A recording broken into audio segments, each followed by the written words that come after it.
panayam natin walang ibang ating pinakamamahal na ama ng lungsod. Sa kanyang pamumuno, pinatunayan niya na ang tapat na serbisyo na may integridad at tunay na pagmamalasakit sa bayan ay ang pundasyon ng isang maayos at maunlad na lungsod. So hindi na natin patatagalin pa mga kalungsod. Alam po natin na very excited na kayong lahat upang marinig straight from the mouth of our beloved Mayor.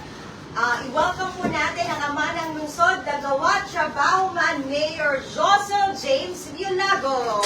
Yay!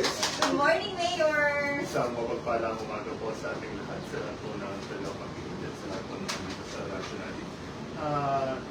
Good morning po. Ako ay siguro po una, pabati ako dahil June pa naman. Ito naman ay noong nakaraang 2 linggo na ay sinelebrate natin ang Happy Father's Day. So, hindi ko na lang din pabati sa lahat po ng mga nagkakaroon. Happy Father's Day po sa ating lahat.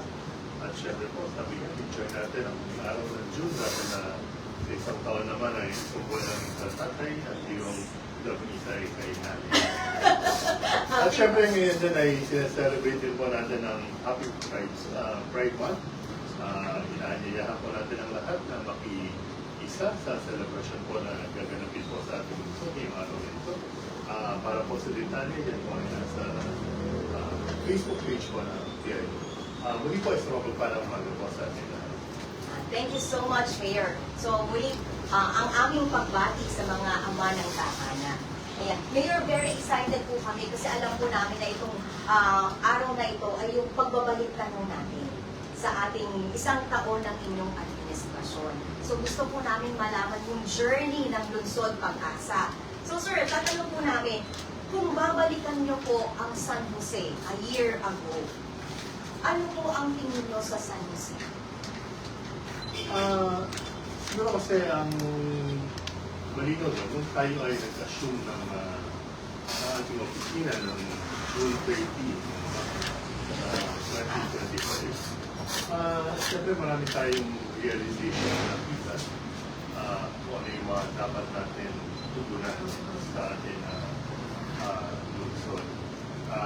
At siyempre hindi naman ito naging madali dahil nakita natin na medyo marami tayong kailangan ayusin, marami tayong kailangan tugunan, at siguro maraming mga bagay na in a way na dapat iayo lang natin sa tamang pamamaraan para sa tamang pag-ibig. So siguro in a general way yun ang ating inabutan. At yung sabihin na natin yung mga first few months ng ating paglilingkod, ay inilit muna natin na iayos at i-critique kung ano yung mga dapat natin tugunan.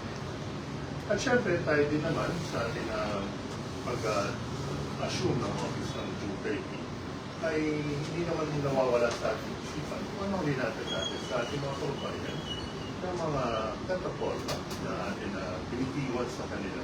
Na syempre kung ito ay isang bagay na ating pinitiwan kung tayo naglalakot ng isang mga 2025 ay kailangan ito ay unti-unti natin tatrabahuin at siguro ito may isa sa katuparan. Kaya ito naman ang naging ating prioridad. So dalawa, isa, inaayos natin kung ano yung nandyan, yung inabutan natin.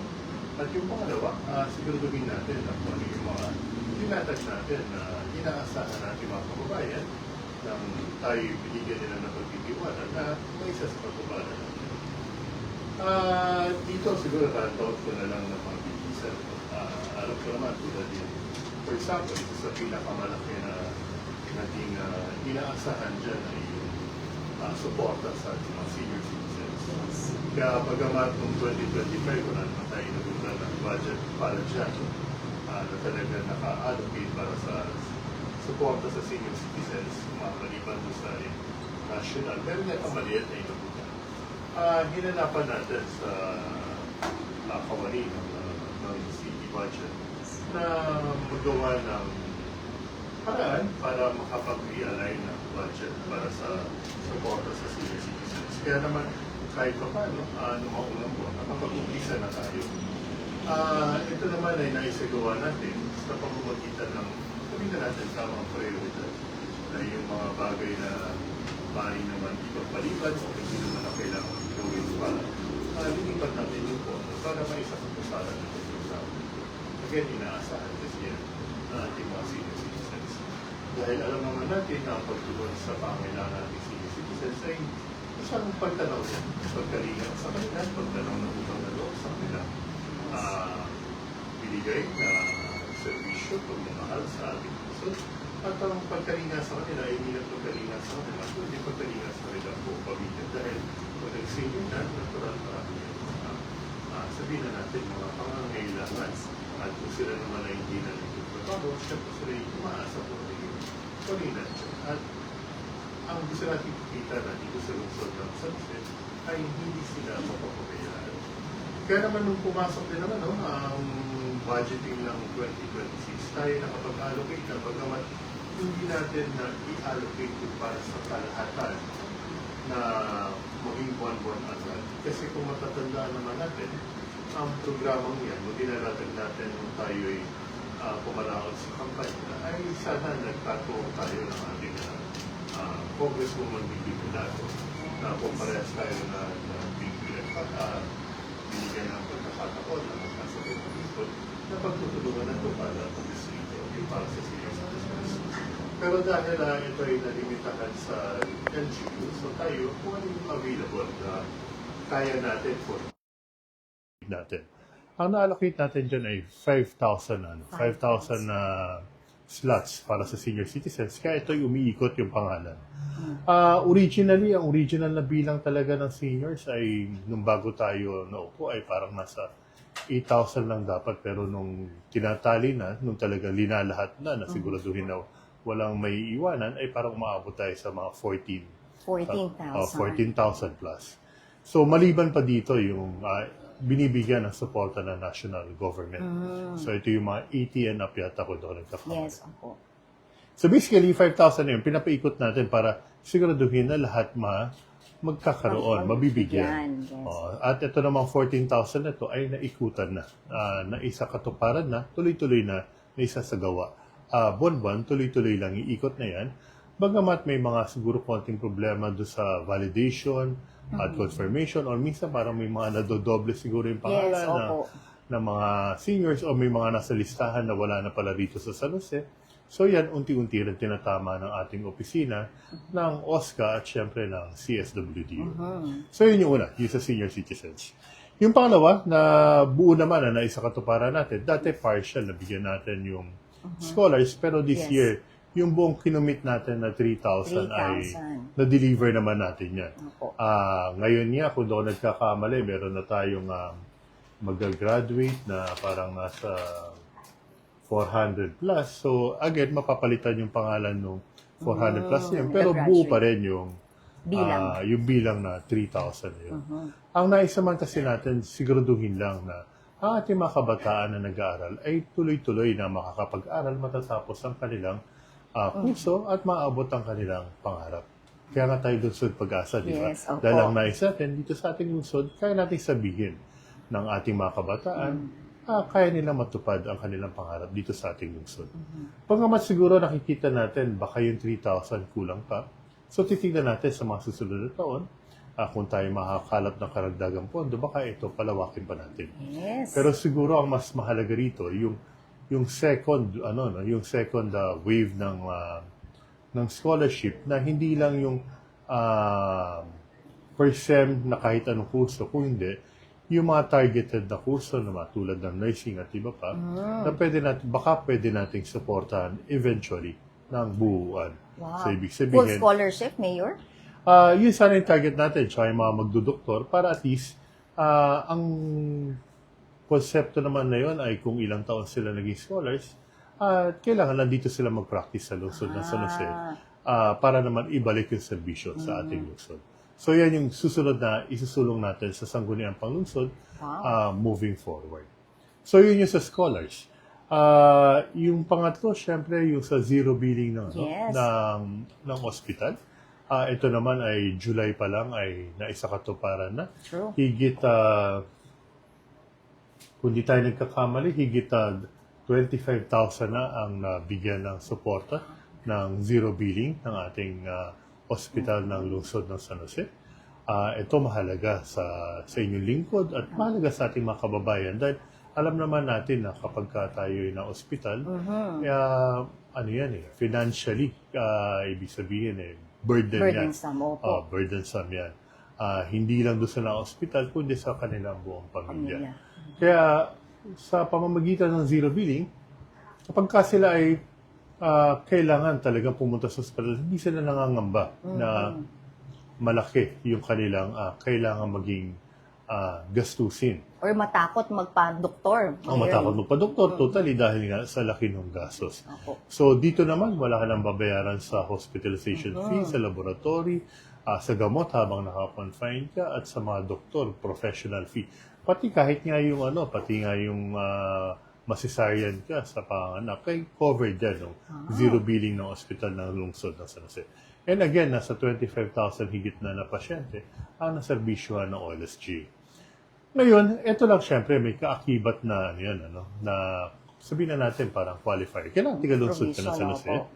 Kailangan nag-register ka ng PhilHealth. Kung hindi ka register, pwede ka naman mag-register on the spot. At syempre, sa ngayon, kaya natin ibigay yan sa ating mga kababayan ng lungsod ng San Jose dahil syempre may limitasyon din naman ang ating pagpopondo. Hindi natin kayang pondohan lahat ng iba pang dumadayo dito. Pero sila naman, covered din naman sila ng PhilHealth. Pero lang siguro silang additional cost kung hindi sila tiga dito sa lungsod ng San Jose. At sinunod na rin natin dyan ang CHO. Kaya ang serbisyo ng CHO ay ganun na rin. Zero billing na rin. Kaya lang itong mga sinasabi ko, ma'am, na mga proyekto na atin na naisakatuparan, hindi ibig sabihin na naisagawa na, tapos na yung kwento. Mahaba pa yan mahaba pa yung kwento na yan. Dahil, syempre, yung sustainability, kaya mo bang tuloy-tuloy na gawin? Okay. Hanggang kailan, Mayor? Yun ang tanong Iyon. Syempre, ang target natin, dapat tuloy-tuloy yan. Yes, opo. Okay. At hindi lang tulad ng zero billing ng hospital, hindi dapat natatapos. Ito lang is sitwasyon ng ating hospital. Kaya naman ang nais natin ay paunlarin o i-upgrade. Yes. I-upgrade sa equipment. Marami ng additional na doktor na hinarang ating hospital. True. At tayo naman ay biniyayaan din ng national government na nagbaba ng, kung ako nagkakamali, parang 40 million yan na para doon sa budget para matapos yung annex building. Yes, opo. So pag natapos ang annex building, magdadagdagan tayo ng mga serbisyo ng laboratorio at iba pa. So ibig sabihin, ina-upgrade din natin yung serbisyo. Hindi lang yung zero billing, kung hindi mo na kailangan lumayo kung kaya naman dito sa lungsod ng San Jose. Pero syempre, kailangan maunawaan din natin mga kababayan, may level-level ang ospital. So, hindi lahat talaga kakayanin dyan. So, meron pa rin tayong partnership tulad sa PJG. Kaya yung iba, kapag nasa mas mataas na level ng ospital ang kailangan, talagang kailangan natin ilipat. Pero, hanggat kaya. Yun po yung goal. Yun ang goal natin, na hanggat kaya dito sa lungsod ng San Jose, dito lang sa lungsod ng San Jose, matugunan yan. So, yun yung isa pa. At yung isa na medyo, sabihin na natin, medyo half-half yung naging implementation ay yung sa POAS. Dahil sa POAS, meron tayong mga 150 na POAS na may tayo. Okay. Sa 150 na yun, 75. So, parang kalahati. Kalahati pa lang yung nata-turnover, yung kalahati, parang may ayaw mag-turnover. May resistance pa po. May resistance pa yung mga nag-ooperate. Ito ay nasa city legal na. Sila na ang gumagawa ng hakbang para ma-recover yung mga POAS na yan. Dahil ulitin ko, yan namang proyekto na yan ay pinondohan ng lungsod ng San Jose. Yes, At hindi naman siguro dapat ito ay in-award sa mga pribadong individual para mangolekta ng pribado. So, dapat yan ay para magserbisyo sa ating mga kababayan. Kaya lang kasi ito sa POAS, maraming dokumento ang kulang nung ito ay sinagawa.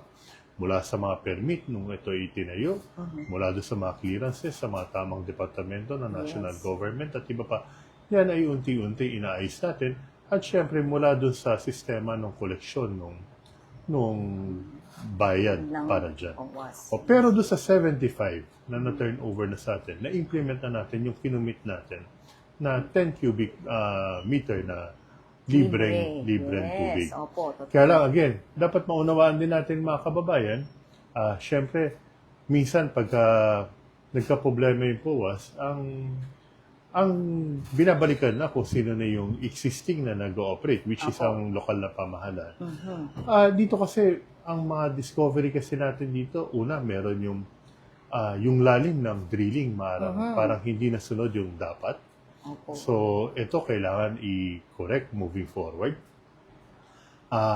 Pangalawa, siguro yung kalidad ng pagkakagawa, may konting concern. Pero again, ito naman po ay lahat tinutugunan. Katuwang po natin dito ang city engineering tsaka yung task force na nakatutok sa POAS. Kaya ito naman pong 75 na POAS na to ay sinisigurado natin madi-deliver yung commitment na 10 cubic meter. Kaya lang din, kailangan din natin maintindihan na ang bawat POAS ay may limitasyon kung ilang bahay lang talaga ang kaya ng serbisyuhan. Kaya minsan kapag ang nakakabit na dyan ay lampas-lampas na o doble na, meron pang lugar na Opo. doble. Yeah. Doon yung bilang, ang nangyayari ay hindi na kayang ibigay yung sapat na pressure ng tubig para doon sa lahat ng bahay. Pero dito, ang ginagawa naman natin, tinutugunan natin ng madeliberan. Halimbawa, pagka tag-init, Yes, magdelibera ng city engineering ng tubig yung barangay na may kakulangan. Again, ito yung siguro mahabang proseso kasi bagamat isang taon na, kalahati pa lang yung ating nata-turnover. So, basically, ito ma'am yung mga una na mga linatag natin. Dadagdag ko na lang dyan dahil tayo na may nasa 1 year na at alam ko, inaantay nila yung mga report na Yes, ano ba opo. yung mga binitawan natin at ano pa yung naisagawa na. Yung sa may lugar po ng ASB sa Habitat, yung mga pwedeng i-award na titulo ng lupa, yan po ay nai-award na po natin. Kung di po tayo nagkakamali, nasa 231 po na pamilya, naging beneficiary po na yan. Yes. Tayo po ay nagkapirmahan po dyan. At tinitingnan pa yung mga iba pa na merong pwede pa rin na i-award. Basta yan ay walang legal na sabihin na natin na concern. At ito ay kayang i-donate na ng city government doon sa matagal na nakatira dyan, yan ay ina-award na natin doon sa mga pamilya para naman hindi sila nag-aalala na eventually mawawalan sila ng kanilang ng tirahan. tahanan. Dahil ito naman lugar na ito ay kaya tinayo ay para bigyan ng bahay yung mga wala talagang matiran. At syempre para sa ating programa ng gawa trabaho ay tayo naman nag-umpisa na ang Skills Training Center na nagbibigay ng iba't ibang kurso para mabigyan ng oportunidad yung mga hindi nagtutuloy sa kolehiyo o maarahil natapos na sa kolehiyo pero naghahanap ng ibang pwedeng maging source ng income. So meron tayo dyan na yung gusto magpunta ng bansang Japan, meron tayo yung language training, Yes. at iba pa. Meron tayo sa caregiving, at meron sa AutoCAD. baking, dressmaking, at iba pa. Yes, sir. So ito ay nag-create tayo ng opportunities para sa informal na training o informal na education para doon sa mga hindi nagtutuloy sa Disenteng kabuhayan. sa kolehiyo. So ma'am, yun yung mga natapos na natin. Babalikan ko yung sa Habitat, yung kasadang pinangako natin dyan ay partially ay completed na.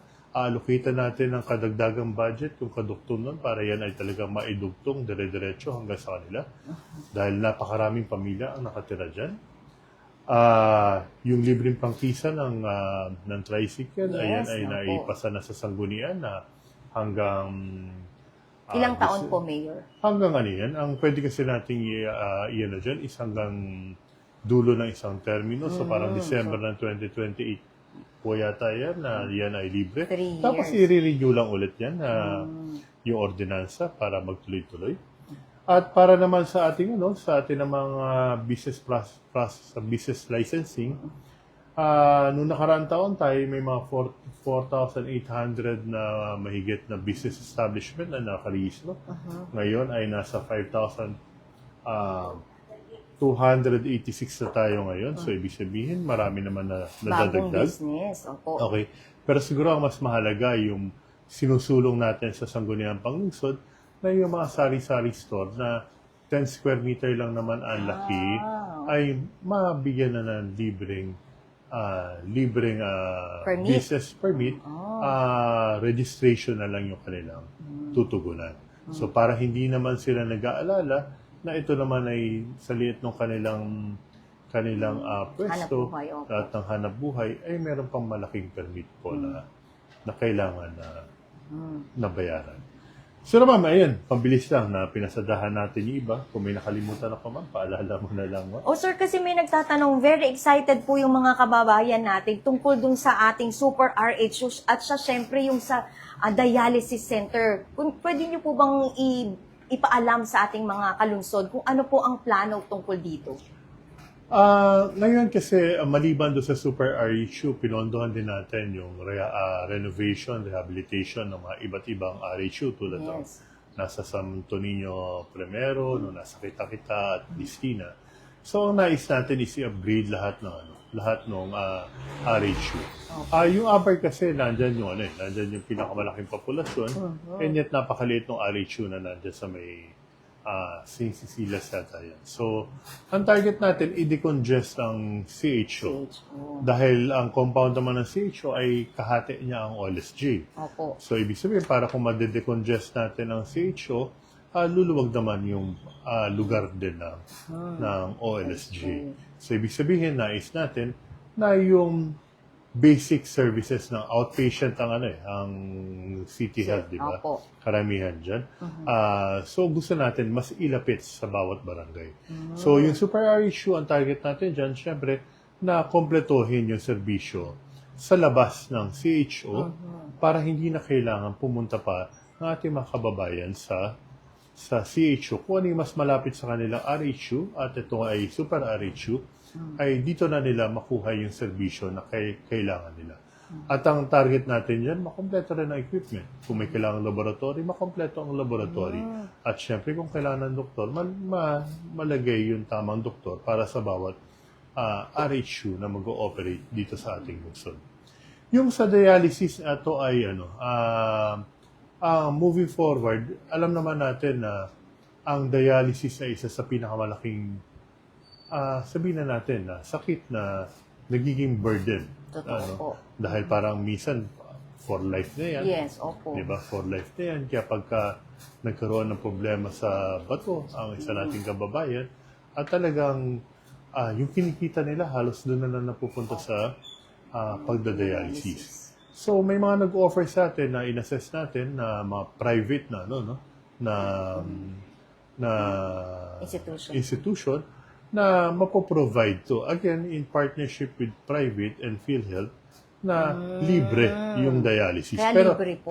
Pero ang po-provide natin, syempre, yung lulugaran nila. So, yun yung purpose nung dialysis center, na mag-provide ng lulugaran ng dedicated na dialysis center para sa ating mga tagalungsod.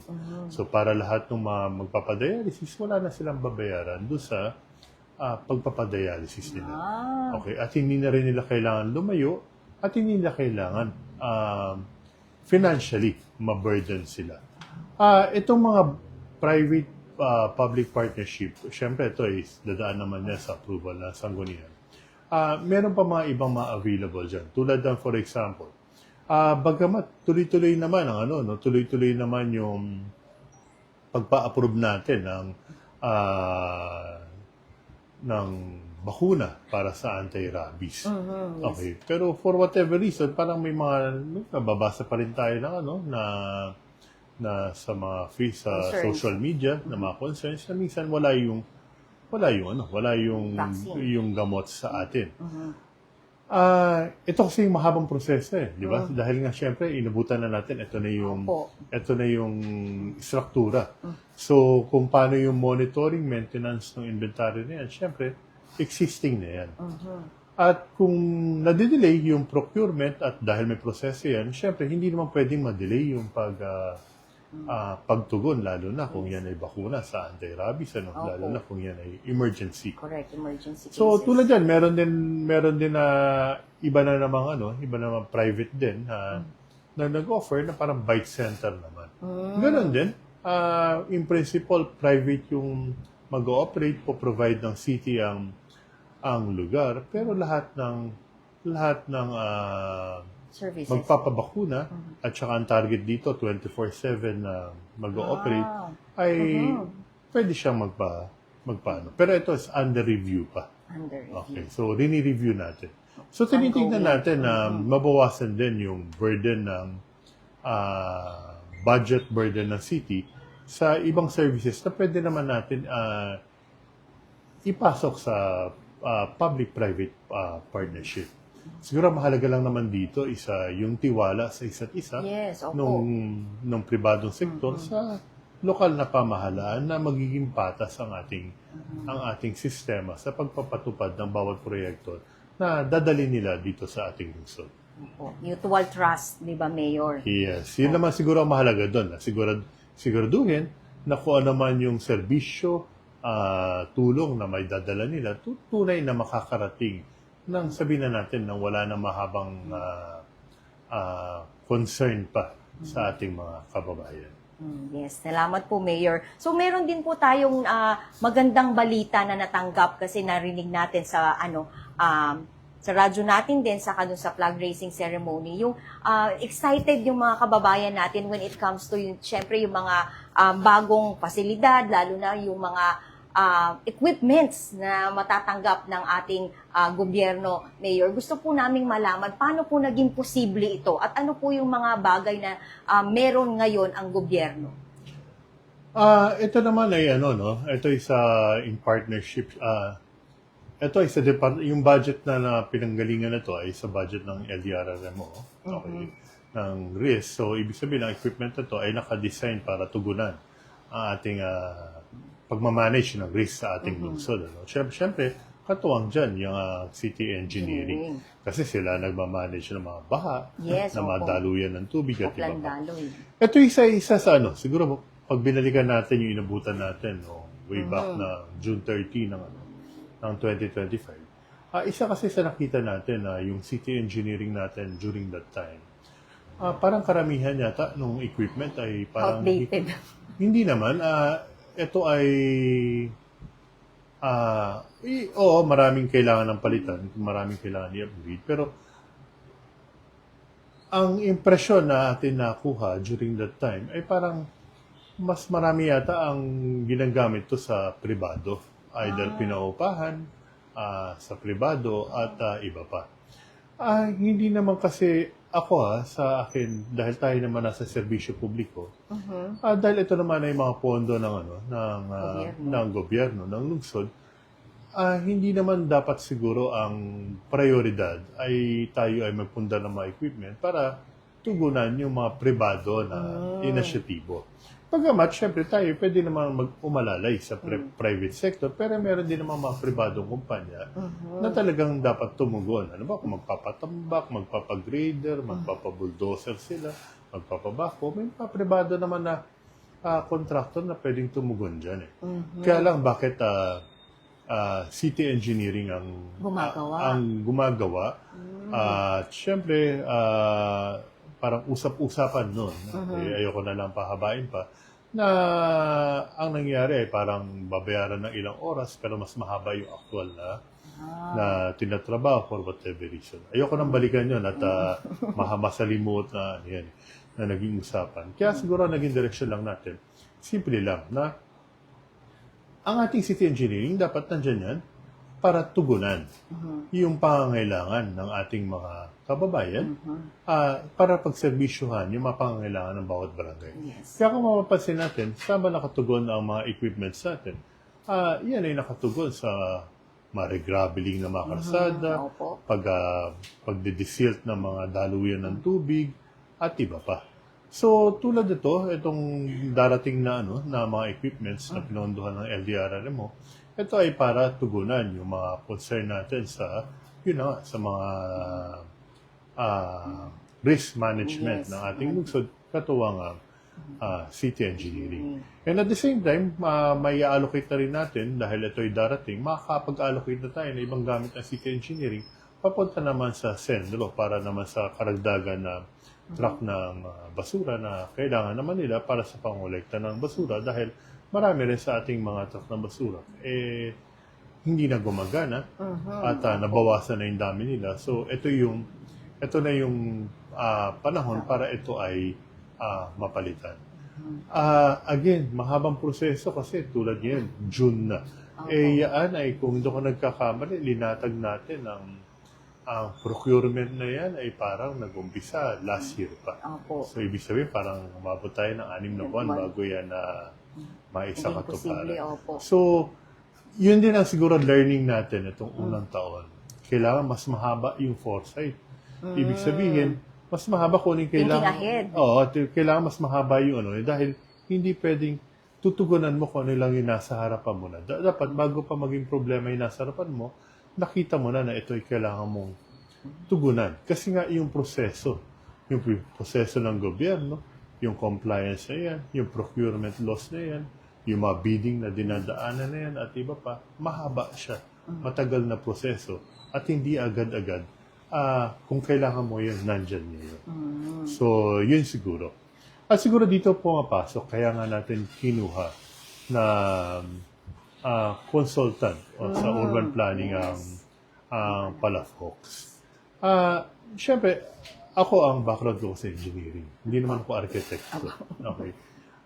Siyempre, yung pag-create ng plano, mas yung engineer kasi pag-implement ng plano. Yes, opo. Yung pag-visualize, yung pagdidisenyo ng plano, mas ang bihasa dyan. Siyempre, ang mga arkitekto. Yes, opo. At kaya natin kinuha ang opisina ni Architect Palafox dahil alam naman natin na sila ang probably pinakamagaling Yes, sa buong well Pilipinas known, pagdating dyan. Sila yung behind sa Dubai, sa Singapore, marami sila naging proyekto dyan at iba pang bansa. At tayo natutuwa na bagkamat tayo maliit na lungsod, tayo ay binigyan ng atensyon. Dahil sila naman ang sumulat sa atin at tayo in-engage lang natin yung sulat nila para engage ang serbisyo nila. So dahil sila ang gagawa ng ating urban development plan, so ang target natin ay pag nailatag na nila, nasabi natin ano ba yung wish list natin sa lungsod San Jose para tunay na maging lungsod Pag-asa. Paano ba ang latag? Mula sa drainage, mula sa ecotourism, mula sa zoning, at iba pa. Ano yung mga infrastruktura na dapat talagang itayo. Then, itong susundin natin moving forward. So, at least kung nakaplano siya na maayos, yun yung tutugon yung sa mahabang foresight na kailangan, di ba? Dahil, ito yung nakadisenyo. So, dapat lahat ng aksyon nakatugon doon sa disenyo na yun. Para eventually, marirealize natin kung ano yung pangarap natin sa ating lungsod. Tama po ba, Mayor, na kapag meron tayong maayos na plano ang lungsod, ito yung isang paraan para ma-entice natin yung mga investors? Exactly. Kasi parte rin ng kanilang paggagawa ng plano is mag-invite ng mga stakeholders. Hindi lang existing stakeholders na nandito sa lungsod ng San Jose, kundi mga developers na marahil pwedeng pumasok sa plano ng lungsod ng San Jose.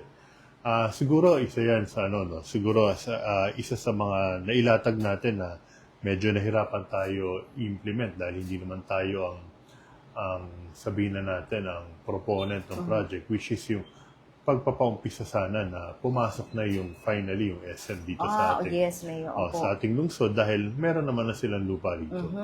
Kaya lang ang naging feedback ay parang nagka-problema sila nung nakaraan, kaya ito ay naisang tabi yung proyekto.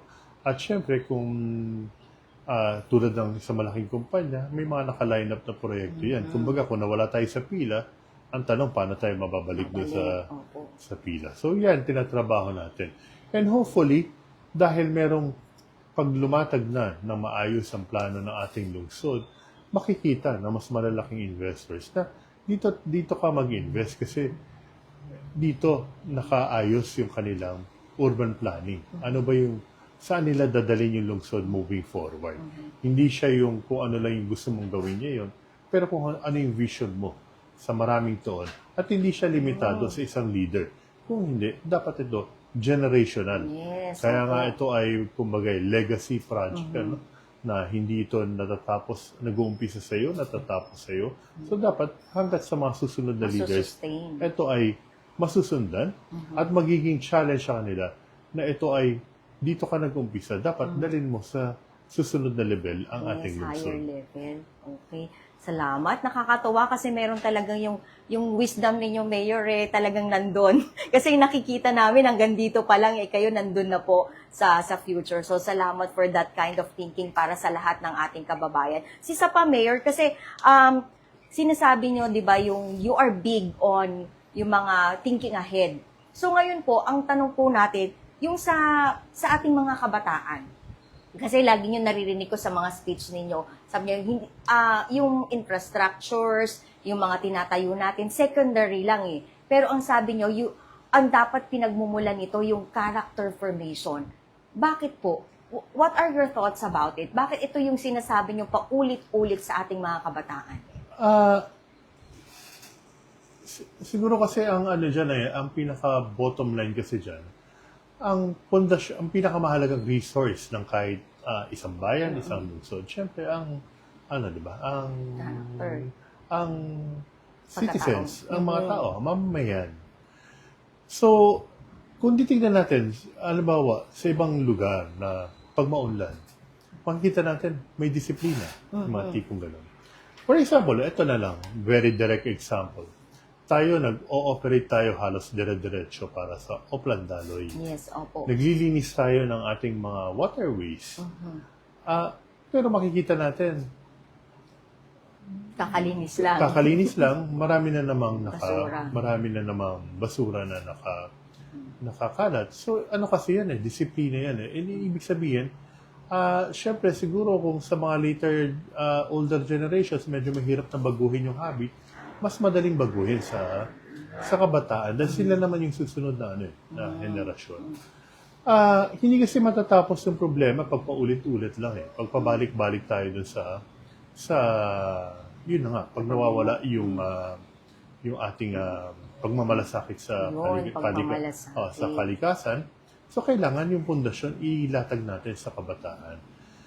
At syempre, yun din yun yung again, tulad yan, yung tamang pamamaraan, tamang pamuno, yung integridad, lahat na. Yun lahat yan sa Yung core. di yung ba? core talaga, ibig sabihin, nandun sa susunod na generation yan. At ang dapat maging responsibilidad ng current generation ay kung paano itatanim sa kanila na ito dapat yung i-carry over nila habang sila ay tumatanda o habang bago sila maging kasalukuyang henerasyon, di ba? Maaaring kasalukuyang henerasyon na maglilingkod, na magtatrabaho, at iba pa. So, yun yung natin. Kaya nga dito, ang isa sa i-drive natin, moving forward,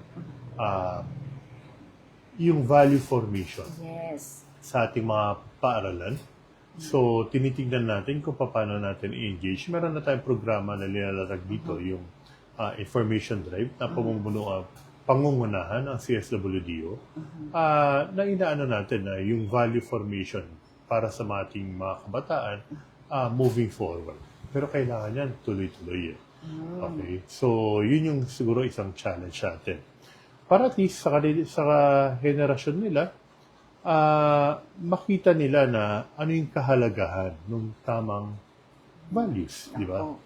At syempre, makita nila na ito yung talagang susi sa tamang pag-unlad.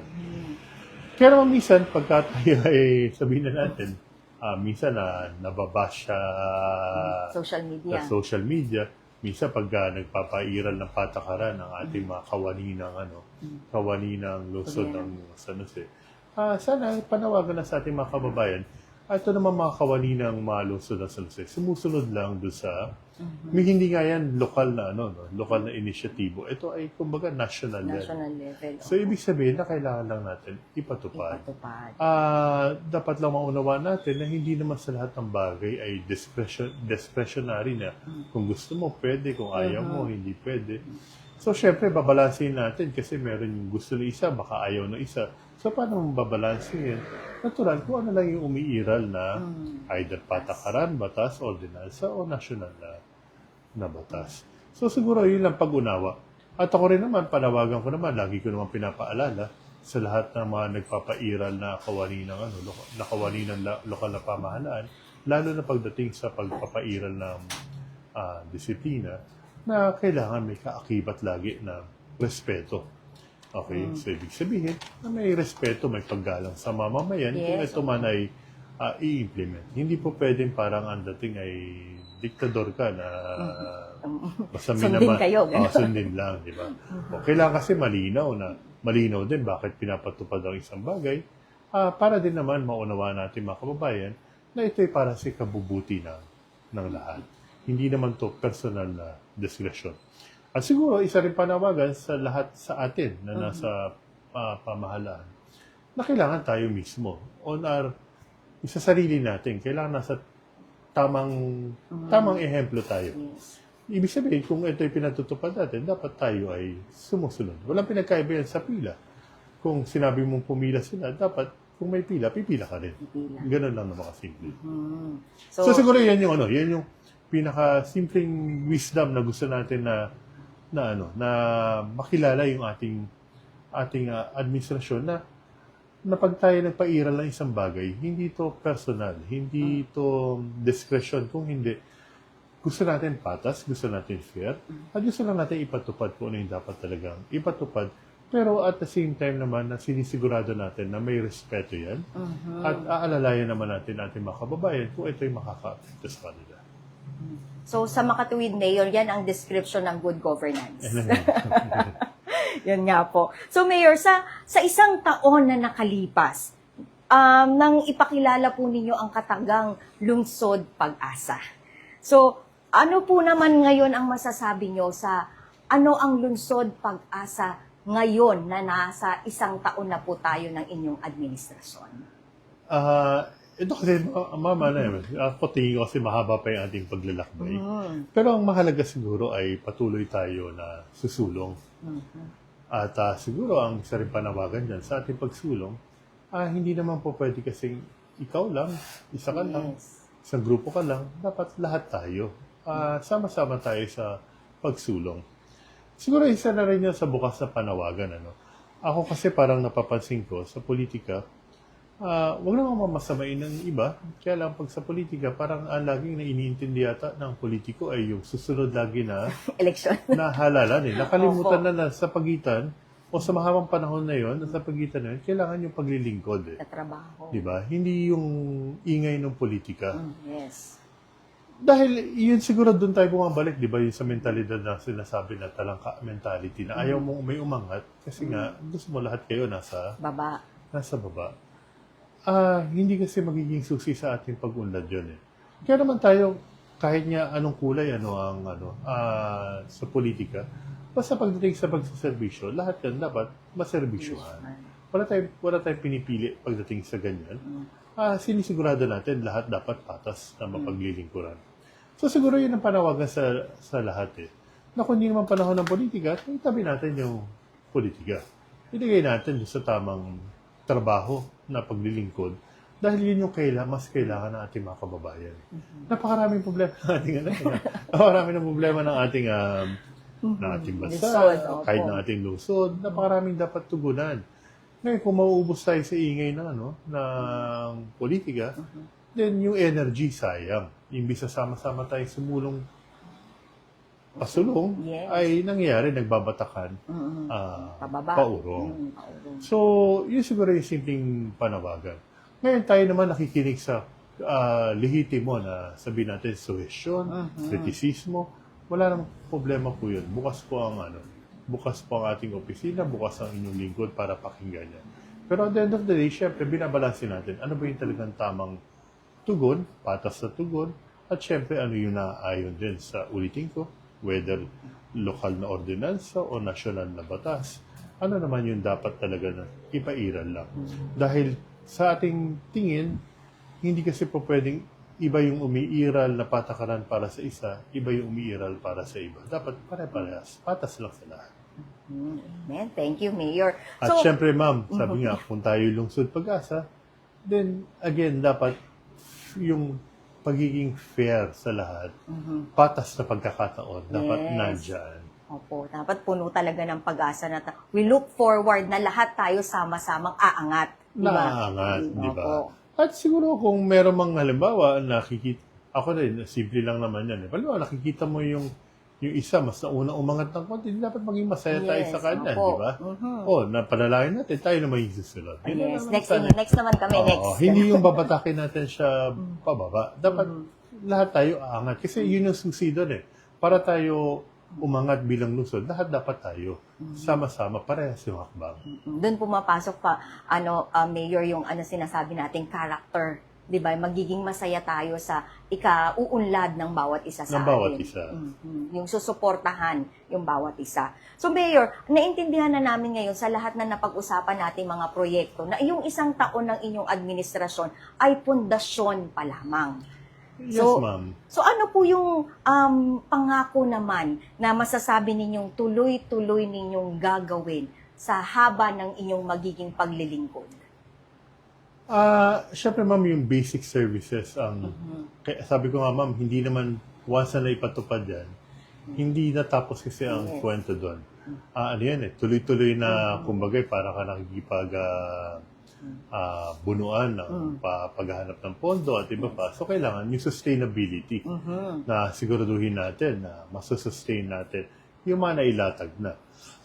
Tulad na lumawa, itong SFW, bagamat hindi naman tayo ang nag-umpisa ng proyekto na yan, ang ginawa lang natin, inalis natin yung burden na Yung 100,000. O ngayon, pinakrisapan lang natin na sila ay bumalik, dahil lang gusto natin ma-increase yung numbers na pupunta dyan at tayo ay makapag-MOA rin sa iba pang mga lugar sa ibang bansa para naman sa karagdagan magtatrabaho. Again, sustainability. Ang siguraduhin lang natin na yung serbisyo ay kaya nating tuloy-tuloy na Ibigay. may ibibigay. So, yan, lagi kasi, question of priorities, question of consistency and budget moving forward. At siguro dito rin may isang panawagan. Siyempre, maraming mga proyekto na, halimbawa, mga infrastruktura na lumalatag. Maging parte tayo sa pagmamonitor na tama ba yung pag-implementa ng mga proyektong ito, di ba? Yes, accountability. Ako ini-encourage natin yan dahil dapat lahat yan ay ma-implement ng tama. Kung may nakikita silang hindi tama, i-report lang yan naman ay tutugunan natin moving forward.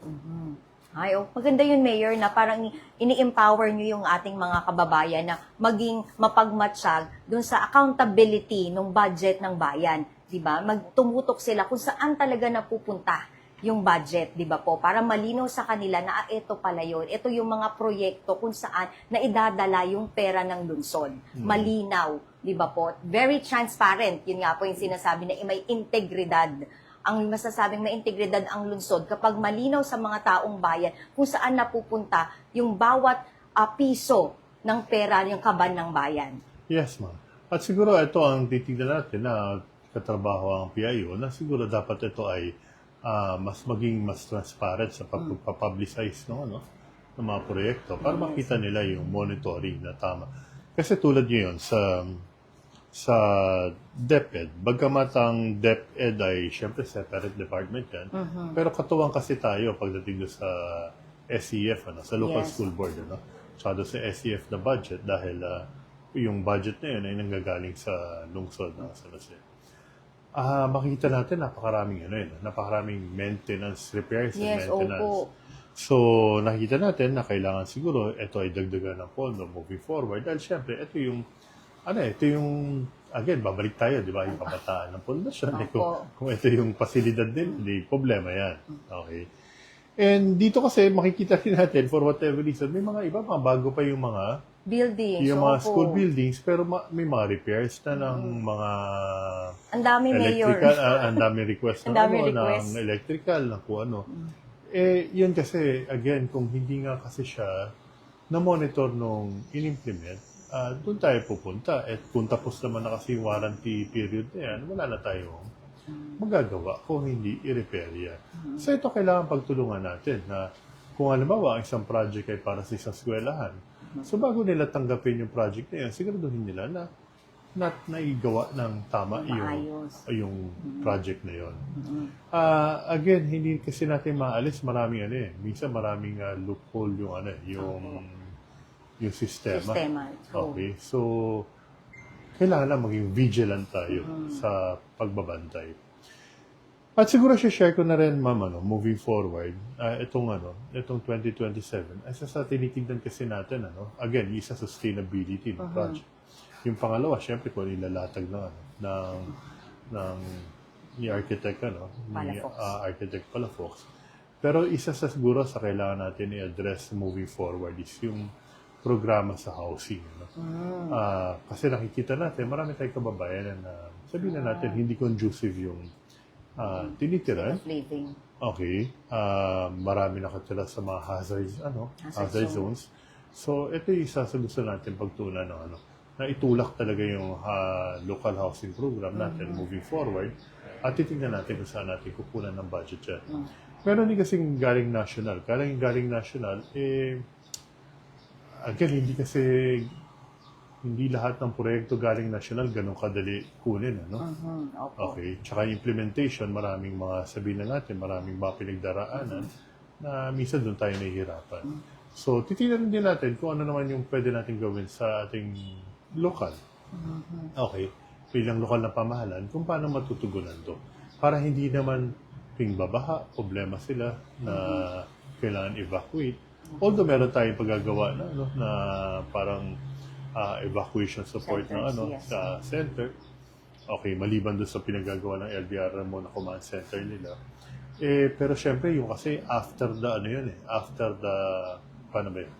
Kumbaga, dumating na yung sakuna. Kailangan kasi Prevention. ang solusyon dyan, again, prevention. Parang yung value formation, di ba? Hindi yung pag nandiyan yung problema nung kasalukuyang henerasyon, kundi dapat doon pa lang sa value formation na natugunan. Na-equip na po tayo. Yes. So, yun, isa sa pagtutuunan natin ng pansin moving forward na makapaglatag tayo. Kasi maluwag naman ang marami naman tayong lugar. Ibig sabihin, maluwag ang lungsod ng San Jose para gumawa ng mga programa na pwedeng tirahan ng ating mga kababayan nang hindi naman kailangan na sila ay nakatira sa mga lugar na alanganin.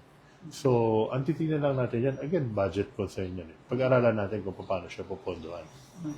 Ongoing na yun, Mayor, di ba? Kasi meron na tayong mga identified na lupa, di ba po, na talagang for donation para sa ating mga kababayan. Yes, ma'am. So, yan yung isa sa tinitingnan natin. Tapos, dun din sa eventually, ang isa sa hinihiling natin doon kayo, sa consultant natin, kila Architect Palafox, is magkaroon ng bagong city center. So, ibig sabihin, para ma-expand natin yung development ng San Jose, na kung paano na i-incorporate sa urban development plan, yung sabihin natin parang mas moderno at mas maayos na city center natin. Yun. Maraming salamat, Mayor. So, sa dami po ng mga proyekto ninyo sa loob pa lamang ng isang taon, meron po ba kayong proyekto na talagang masasabi nating malapit sa inyong puso? On a personal note. Ma'am, syempre, ang malapit talaga dyan, yung sa senior siguro. Yan yung isa sa number one. Yung pangalawa, syempre, yung sa hospital. So, dito kasi ramdam mo yung ibig sabihin kung talagang na sila yung talagang kailangan na tugunan. Diba? Na pag sila yung natulungan, sabihin natin na parang Yung impact sa buhay nila, Mayor, di ba? Yun talaga, di ba? Yun siguro. Yung ramdam mo yung puso nung mga... Makikita mo naman yun sa mga seniors. At syempre, ganun din sa hospital ng Luzon. Thank you so much, Mayor, for bearing your heart talaga sa panayam na ito. Pero meron pa kami isang tanong na once and for all, gusto namin, coming from you, Mayor, gaano po kayo ka-healthy ngayon, Mayor? Healthier now than before. Yes. At ako'y, sabi nga nagbabawas na timbang. Yes. Obvious na, Mayor, di ba? Obvious na. Yay! Sa timbang. So, mas maginhawa yung, mas ginhawa yung ating health ngayon than before. Yes. Siguro, syempre, dumarating na rin doon sa edad na kailangan talagang mas pangalagaan. Yung lifestyle natin ay kailangan natin na mas pangalagaan. Opo. Okay. Dahil syempre, kung gusto natin mas marami pang matrabaho, kailangan. Opo. pangalagaan natin ating sarili. At syempre ako naman nagpapasalamat sa lahat na nagdarasal, sa lahat para sa mabuting kalusugan. Ako naman pinagdarasal ko rin ang iba para sa kanilang mabuting kalusugan. At again kung yun naman ang tanong ay, alam mo naman minsan paulit-ulit ang ano na yan, ginagawa ng kwento yan. Opo, yun nga. Ako naman ay, sabi ko nga, healthier ngayon kaysa nung tayo ay nag-assume ng office. So, yun naman ang ano natin. At siguro, yung nagsasabi na, dudutong ka na rin yan, na yung mga partido sa isang termino lang, hindi na raw tutul. Ako naman ay sabihin natin, nandito para nandito tayo para, sabihin natin, ano yan may tawag yan tawag ng mission yan. Diba? So, syempre, ang nais mo, matapos yung mission na yun. Kung kaya mo nga na isang termino, bakit hindi? Kaya lang, given siguro sa bagal sa bagal ng mga proseso na kailangan natin pagdaraanan.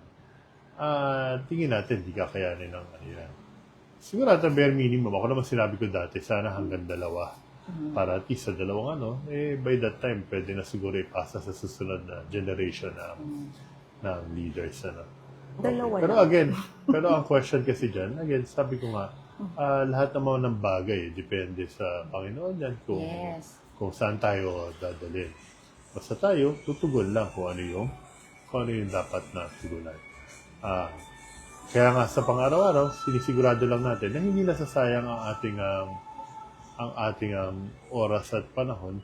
Ang gusto natin sana magawa, kung ano yung kaya mong tapusin, huwag na natin ipagpabukas. Gawin natin ngayon. Kasi maraming ulitin ko, marami sa ating mga kababayan nangangailangan ng serbisyo. Yes, Okay. totoo po yun. Hindi ko naman kaya sabihin na kaya baguhin ng lungsod lahat ng buhay ng lahat ng tao, pero kaya natin bigyan ng pagkakataon na lahat sila merong patas na pagkakataon na marating ang kanilang pangarap. Again, siguro yun yung essence ng lungsod pag-asa. Na again, natin na dapat kaya nating sabihin dito sa lungsod ng San Jose, may patas kang pagkakataon para marating mo ang iyong pangarap. Amen. Mayor, given that, I would like to take this opportunity to honor you. Kasi yung sinabi mo talagang striking More than the politics, it's the mission that God handed to you. Na alam mo sa sarili mo that you were anointed by God na sabihin, ito yung para sa'yo because only you can do this. Diba? So, I honor you, Mayor, for... Ano naman din, ma'am? Marami naman tayong nagtutulungan. Sabi ko nga, hindi naman kaya ng isang tao lang yan. At again, paanyaya sa lahat. Sana, tabi muna natin yung mga, yung mga politika at this time. Diba? Bigay natin ibigay natin yung ating enerhiya, atensyon sa pagtugon, sa pagtutulungan moving forward. Marami marami pinagdaraanan ng buong mundo, may pinagdaraanan ng ibang bansa. Kung natin sayangan sa mga bagay na wala namang bearing. wala namang katuturan na hindi naman ikakabuti ng ating buhay. Again, doon tayo. Diba? Doon tayo sa pagsulong ng irregardless of political color. Yes. Sana, sama-sama muna tayo na isulong yung ating lungsod bilang San Joseño. What truly matters. So, Mayor, bilang pangwakas sa inyong pagtatapos ng unang taon ng inyong administrasyon sa first year, di ba po, ano po ang gusto nyong ipahatid sa ating mga mahal na taga San Jose Lungsod Pag-asa? Ako lang naman po ay siguro ako syempre nagpapasalamat po sa tiwala po na inyong binigay. Makaasa naman po kayo na sa tahimik na pamamaraan, tayo po ay tuloy-tuloy na tinatrabaho kung ano po yung dapat gawin para tuloy-tuloy na siguraduhin na tuloy-tuloy na dadaloy ang serbisyo para sa ating mga kababayan. At moving forward po, sabi ko nga, ang mahalaga lang naman dyan ay, again, una, siguro yung political will na kung ito yung dapat mangyari, ay magagawa natin unti-unti, hindi man biglaan. Kasi meron din tayong mga prosesong kailangan na pagdaraanan. Pero siguro, again, ang pinakamahalaga dyan ay, ulitin ko, yung pagkakaisa ng ng lahat.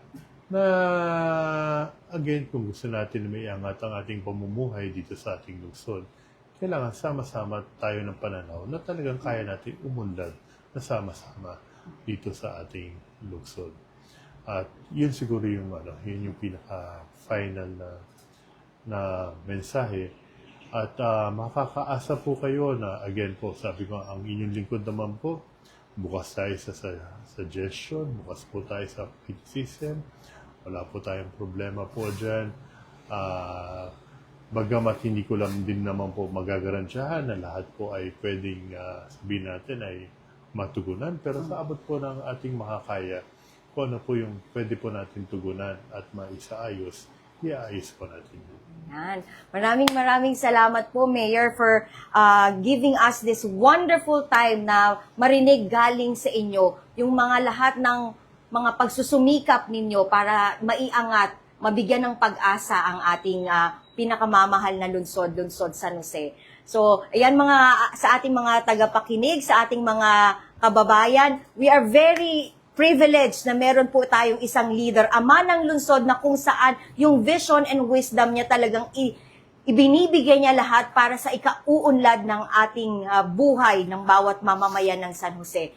So, patuloy po nating ipagdasal ang ating mahal na mayor para sa kanyang mas maayos na kalusugan kasi talagang very healthy na po siya, more healthy siya ngayon. At syempre, mas mga magagandang proyektong paparating. Sabi niya nga po, di ba, sama-sama nating panghawakan yung pag-asa na ibinibigay po sa atin. Tapos siguro ma'am, kunin ko lang din ng pagkakataon. Siyempre, pasalamatan natin lahat ng ating kasamahan sa lungsod ng San Jose. Yes, opo. Mula po sa ating sangguniang panglungsod, sa pamumuno po ni Vice Mayor po, at lahat po ng ating mga konsyal, sa lahat po ng mga department heads, sa lahat po ng kawani po Yes. ng lungsod ng San Jose. Bagamat sabihin natin ay siguro may mga pagbabago na tayo na implement. Salamat naman po, tayo po ay patuloy na nagtutulungan at sinusulong po para sa ikabubuti po ng ating lungsod San Jose. Lungsod Pag-asa. Amen. So malayo-layo na po ang ating napuntahan at mas malayo pa po ang inaasam natin na makakamit sa pamumuno ng ating mahal na ama ng lungsod. So mga kababayan, maraming salamat po sa inyong pagkinig at muli panghawakan po natin, isa puso po natin yung lungsod Pag-asa. Maraming salamat po at this has been Lindsay, isang mapagpalang umaga po sa ating lahat. Thank you.